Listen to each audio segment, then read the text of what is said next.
حضرت سیدنا عبداللہ بن مسعود رضی اللہ تعالیٰ عنہ بیان فرماتے ہیں، کریم آقا صلی اللہ تعالیٰ علیہ وآلہ وسلم نے ارشاد فرمایا،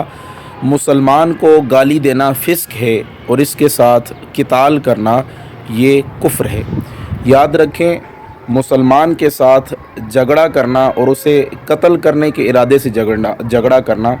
اس وقت کفر ہوگا جب اس لڑائی کو، جب اس قتال کو بندہ حلال سمجھے، کیونکہ جس فعل کو اللہ نے حرام کیا ہے اس کو حلال سمجھنا یہ کفر ہے۔ ہاں، اگر مسلمان کے ساتھ لڑائی اور جھگڑے کو حلال نہیں سمجھتا تو پھر جنگ کرتا ہے یا قتال کرتا ہے تو ایسا کرنا یہ کبیرہ گناہ ہے، حرام ہے، لیکن یہ کفر نہیں ہے۔ حضرت سیدنا انس بن مالک رضی اللہ تعالیٰ عنہ بیان فرماتے ہیں، کریم آقا صلی اللہ تعالیٰ علیہ وآلہ وسلم نے ارشاد فرمایا، قیامت والے دن کافر کو لایا جائے گا اور اس سے پوچھا جائے گا، تیرا کیا خیال ہے؟ اگر تیرے پاس اتنا سونا ہو کہ ساری زمین سونے سے بھر جائے اور تو اپنی رہائی کے لیے وہ سارا سونا فدیہ دینا چاہے تو کیا تو تیار ہو جائے گا؟ وہ کہے گا، ہاں میں تیار ہو جاؤں گا۔ لیکن اسے کہا جائے گا کہ دنیا میں تجھ سے اس سے زیادہ آسان چیز کا مطالبہ کیا گیا تھا اور تم نے انکار کر دیا۔ یعنی دنیا میں اس سے ایک کلمہ پڑھنے کا جو ہے مطالبہ کیا گیا تھا اور اس نے کلمہ پڑھنے سے انکار کر دیا تھا، اور آج ایسے شخص کو، کافر کو، جہنم میں، دوزخ میں ڈال دیا جائے گا۔ السلام علیکم ورحمۃ اللہ وبرکاتہ۔ کفر کے فتوے لگانے والے ذرا احتیاط برتیں۔ حضرت سیدنا عبداللہ بن عمر رضی اللہ تعالیٰ عنہ بیان فرماتے ہیں، کریم آقا صلی اللہ تعالیٰ علیہ وآلہ وسلم نے ارشاد فرمایا، جس شخص نے اپنے مسلمان بھائی کو کافر کہا تو ان دونوں میں سے ایک کفر کے ساتھ واپس لوٹے گا۔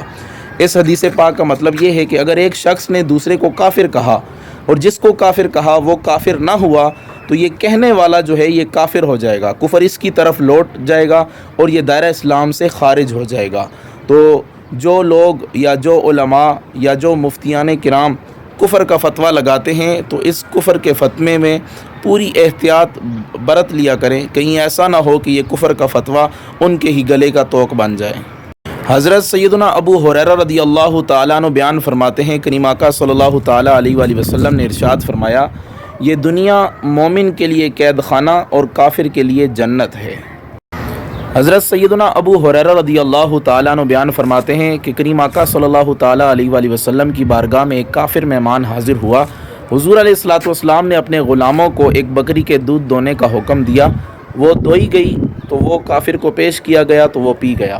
اسی طرح دوسری بکری کا دودھ دونے کا حکم دیا گیا، وہ دوئی گئی تو وہ دودھ بھی پی گیا۔ یوں کرتے کرتے اس نے 7 بکریوں کا دودھ پیا۔ اگلے دن وہ اسلام لایا، کلمہ پڑھ کے مسلمان ہو گیا، پھر اس کے لیے بکری کا دودھ دونے کا حکم دیا گیا تو اس نے 1 بکری کا دودھ پیا، پھر دوسرا دودھ پینے لگا تو وہ پورا نہ پی سکا، تو کریم آقا صلی اللہ تعالیٰ علیہ وآلہ وسلم نے ارشاد فرمایا، مومن 1 آنت میں پیتا ہے اور کافر 7 آنتوں میں پیتا ہے۔ حضرت سیدنا انس بن مالک رضی اللہ تعالیٰ عنہ بیان فرماتے ہیں، کریم آقا صلی اللہ تعالیٰ علیہ وآلہ وسلم نے ارشاد فرمایا کہ بے شک اللہ تعالیٰ مومن پر اس کی نیکی کے حوالے سے ظلم نہیں فرماتا۔ مومن اگر کوئی نیک عمل کرتا ہے تو اللہ تعالیٰ اس کو دنیا میں بھی اس نیکی کا اجر دیتا ہے اور آخرت میں بھی اس کا اجر دیتا ہے۔ اور کافر رہا کافر، تو اگر کافر کوئی نیک عمل یا نیکیاں اللہ کے لیے کرتا ہے تو اللہ تعالیٰ اس کو دنیا میں اس نیکیوں کا بدلہ دے دیتا ہے، اور جب وہ آخرت میں پہنچے گا تو اس کے پاس کوئی بھی نیکی نہیں ہوگی جس کی اسے جزا دی جائے۔ حضرت سیدنا عبداللہ بن عباس رضی اللہ تعالیٰ عنہما بیان فرماتے ہیں، کریم آقا صلی اللہ تعالیٰ علیہ وآلہ وسلم نے ارشاد فرمایا، تم میرے بعد کفر کی طرف نہ لوٹ جانا کہ تم میں سے بعض کی گردنیں اڑانے لگیں۔